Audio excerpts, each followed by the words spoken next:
Hey, this is Amy with Flower Moxie, and our product video today is going to be about hydrangeas. Hydrangeas are huge when it comes to DIY, and I use them a lot, especially for large-scale arrangements for brides that really like symmetrical, rounded designs.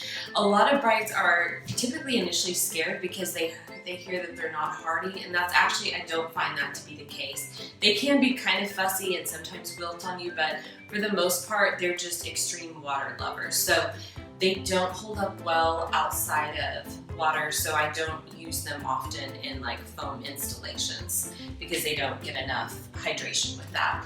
Another thing is that I do use them in bouquets, but I typically tell my brides, and especially my DIY brides, if you're going to use them in bridesmaid bouquets or in your bridal bouquet, when you're not holding your flowers, just pop it back into the hydration vase. So you wouldn't want to make a bouquet of hydrangeas and then drive around all day taking pictures and have them out of water. So if that's going to be you, maybe use another flower like mums or roses, or just have a hydration vase so when you're not taking pictures, just pop them back into the water and they'll hold up fine.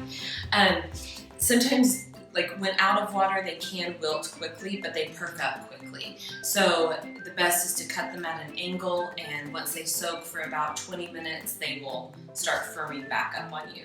Another technique that I've heard is that you can hold them and submerge them, their heads underwater, and that helps. I've done it a few times, but I generally find that just giving them a deep cut and putting them back into water will perk them up. And you can put them in hot water.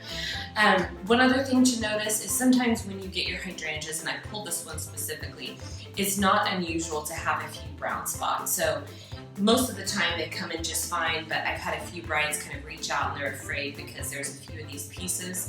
You can pluck them off with your fingers and kind of pinch them, and it doesn't really change the look of the flower, but you can get your scissors and kind of Edward Scissorhand